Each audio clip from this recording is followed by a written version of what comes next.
Hello, it's Rachel here. I just want to make a brief video about my, not confrontation, my chat to a couple of sisters this morning who were outside the shopping mall with their literature carts. I have approached these sisters before on a couple of occasions at least, and one of them I approached a couple of months back, and I actually stood in front of her and her witness companion with a large sign that I had made about shunning, how it makes you feel, and on the sign I had the testimonials of different ex-witnesses, you know, just briefly describing how they feel being shunned and what it's done to their lives. Anyway, I know that this particular sister has a disfellowshipped daughter, and I asked her at that time, are you still shunning your daughter? She didn't respond, of course.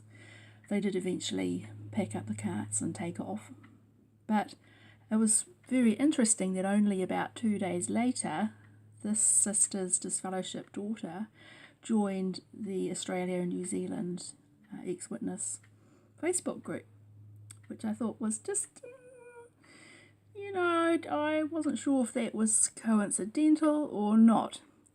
Anyway,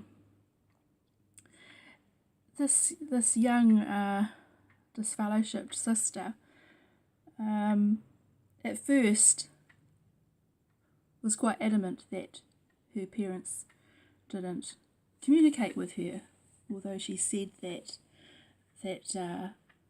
even though they don't talk to her, that she knows that they'd be ready to help her if ever she needed it, that they'd be there. So that's good. But it soon came out that in fact she's not shunned by her parents.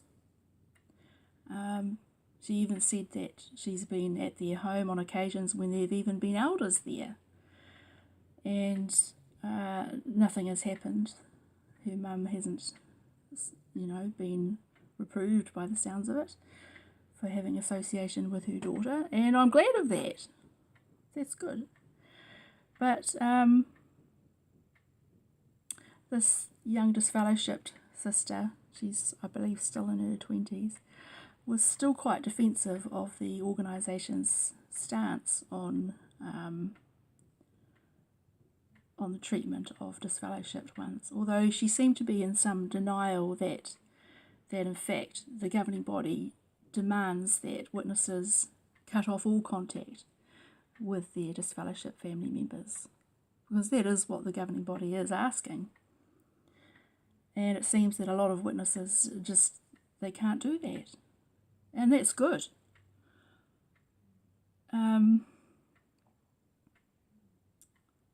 What kind of parent is it that would cut off their child just for no longer sharing their beliefs? And, you know, virtually emotionally blackmailing them. You know, if they want association, they've got to come back to their way of believing and living. Anyway, so this was one of the sisters that I bumped into today, and I was only talking for a few seconds before she decided to get up and leave, and she apologised to her witnessing companion and walked off. Not before I said that how pleased I was that she was not in fact shunning her daughter, and I did also ask, why is it, you know, if you feel that the governing body is wrong on this, you know, surely they can be wrong on other things, you know, why do you keep following them? I didn't say it exactly in those words. And so I continued talking to the sister that remained, and she, for most of the time, she was just sort of looking on her phone and kind of smiling and pretending not to be hearing me.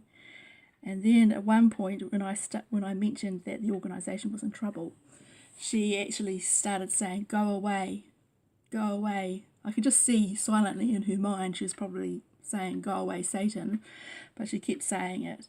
and I kept talking, and then she actually literally put her fingers in her ears like this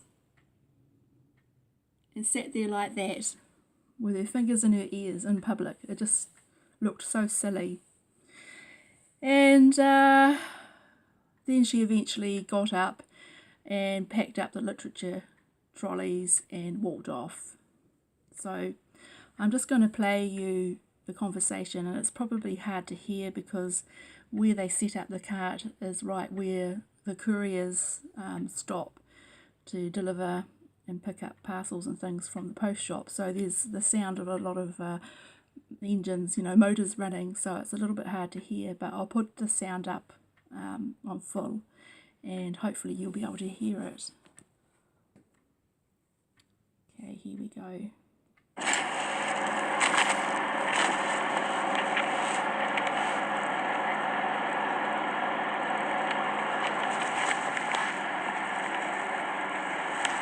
I'm grabbing a magazine, I think, at this point.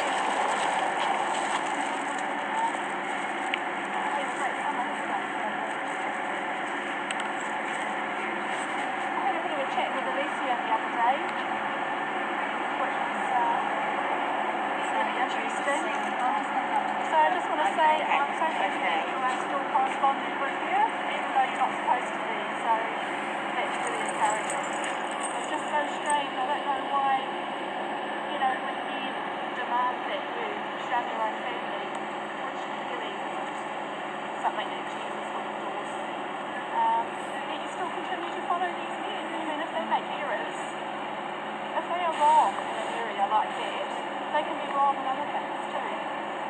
And people die because of shame.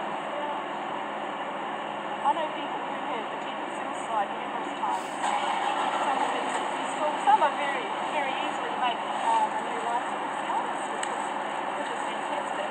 But for others, especially young ones, that they just finish it. It's, you better be, if you're going to stand behind this organisation that breaks up families and could lead to people ending their own lives, I mean, what kind of judgment can you expect when Jesus returns to judge? I mean, really, come on, you've really got to think about that really hard.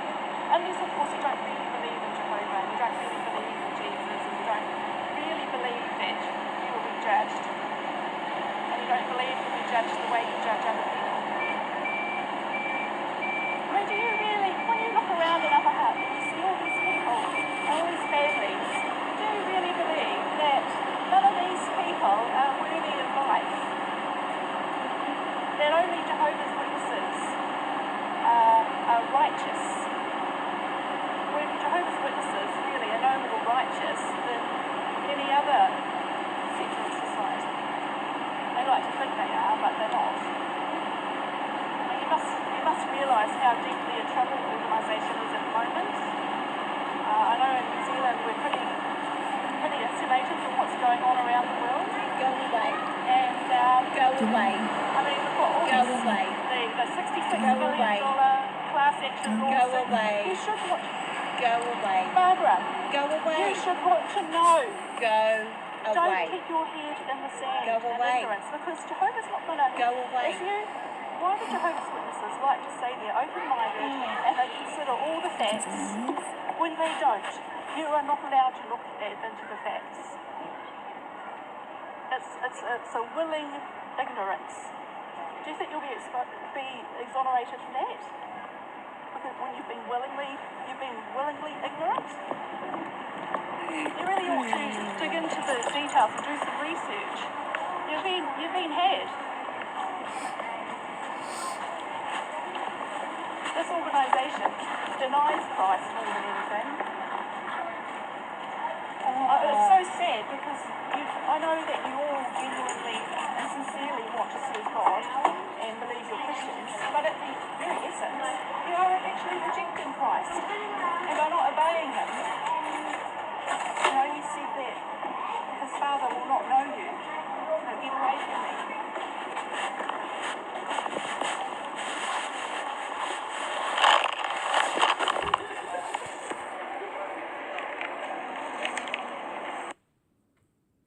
Okay, so I hope you did hear some of that. Yeah, I do apologise about the sound. But yes, anyway, whenever I cross their path, if you know, I will, so long as I'm feeling up to it, I will stop and talk to them. Like a reasonable person. They've been unreasonable by not wanting to hear anything. So, that's what they've been trying to do. Anyway, I will leave it there. Bye.